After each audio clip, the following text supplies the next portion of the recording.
Hello everybody, welcome back to BareRose Garage. What do we got going on today? Well, I got my wagons in finally. What are they? This one right here happens to be a 1959 Ford Country Sedan. Boy, that's a mouthful to say. Anyway, and I got the 59 Ford Ranch Wagon over there. This one is a 4-door, that one is a 2-door wagon. Let's take a look at these. As you can see here, this one is the Country Sedan. Keep wanting to say Country Wagon. Anyway, what have we got here? This door doesn't open so good.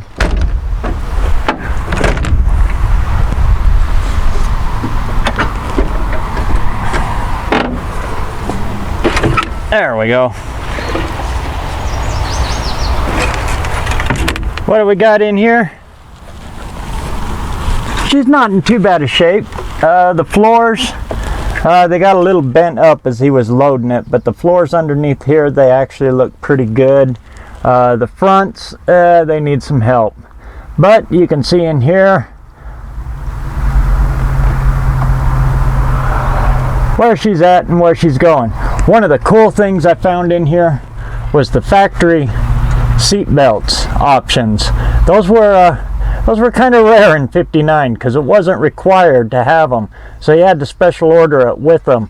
And they've got the old-timey retractors on them, and they all be gall darn, they still work. The seat in the back here, I can fix this. It's not too bad to recover that. The seat,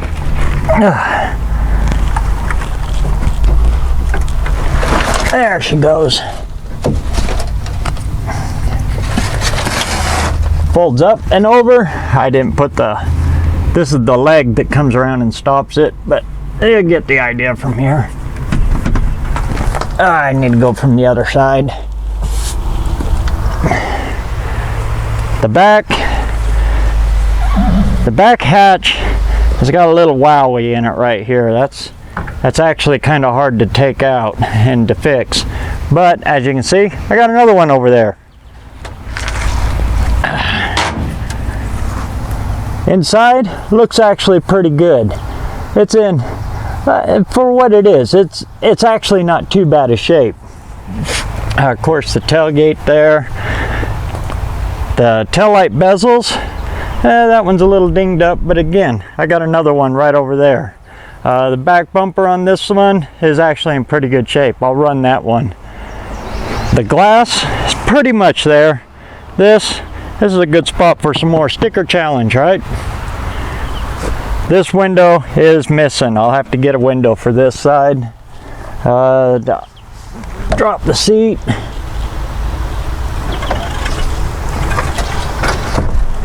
There we go.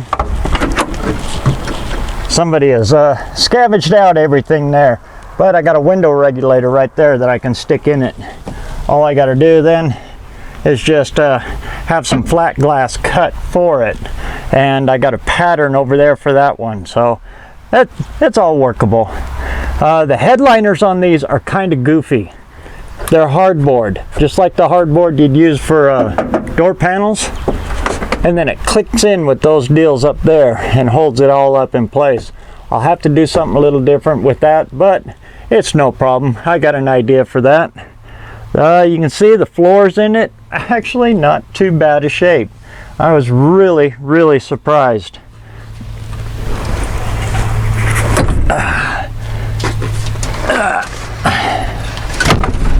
There we go.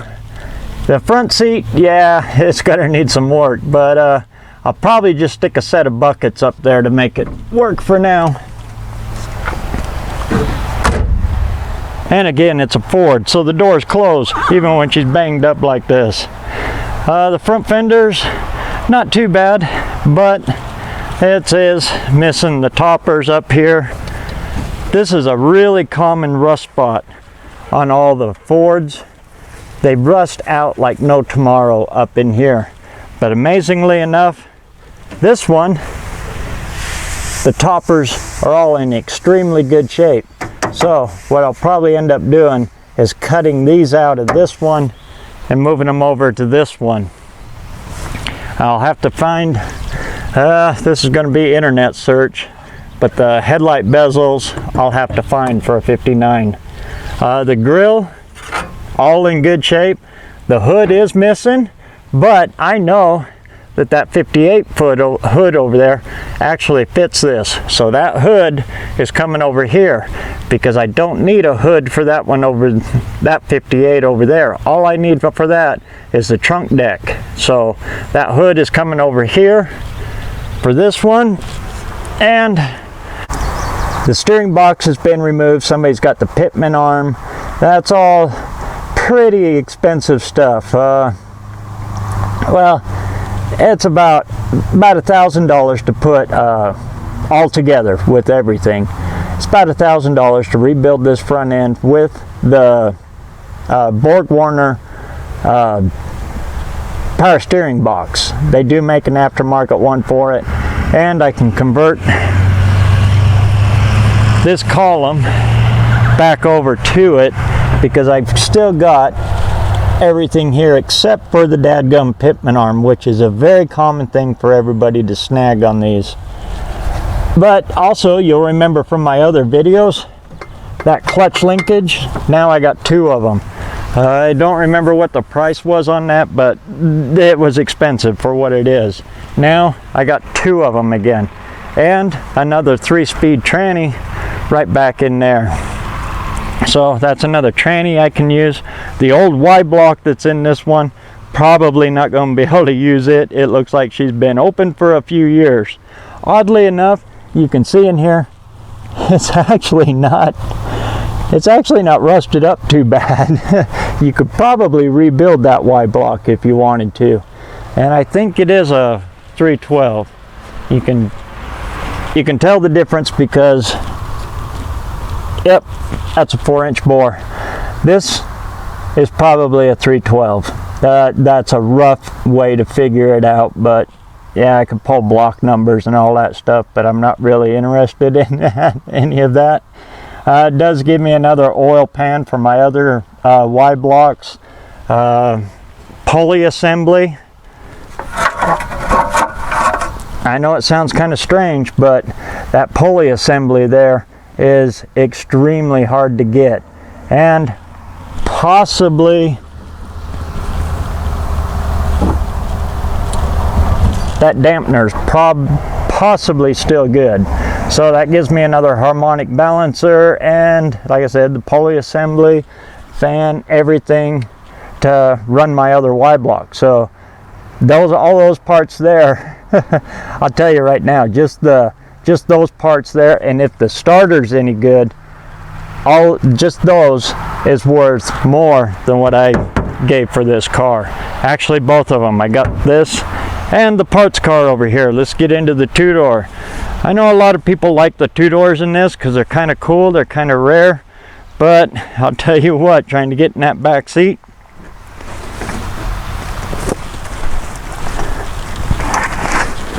is dang near impossible to get into there. And this car is going to be hard for me to title. This one is a junkyard title. It was part of the junkyard that he run out there. The one behind me, I can get a title for. So my chances of rebuilding this 2-door, yeah, they're pretty slim, to tell you the truth, because if I can't get paperwork for them, you know, once they go into a junkyard, it gets really tricky to get a title for them. But anyway, I'll check into it. I'll see what I can do about it. But more than likely, this one is just going to be a parts car. Same with that other 58 that I got for parts. It's another one that was actually in the junkyard. It wasn't part of his private sales. So both this one and that 58 Custom 300, I just consider these complete parts cars because, like I said, titling issues, they can shut a project down. And the issue is that they went to the junkyard. Legally, it gets really hard to get a title for them after they've done that.